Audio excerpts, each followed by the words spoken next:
جو بندہ یہ عقیدہ نہیں رکھتا نا کہ میرے لیے اللہ ہی کافی ہے،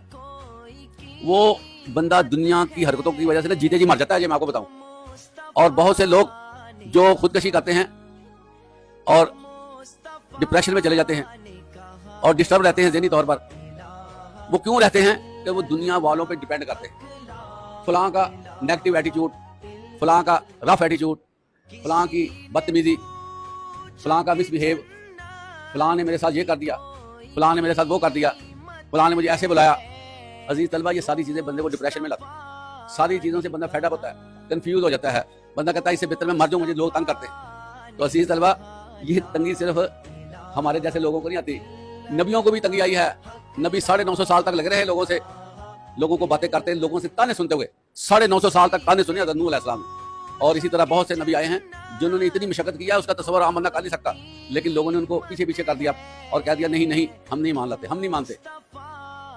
تو اللہ فرماتے ہیں پریشان ہونے کی ضرورت نہیں،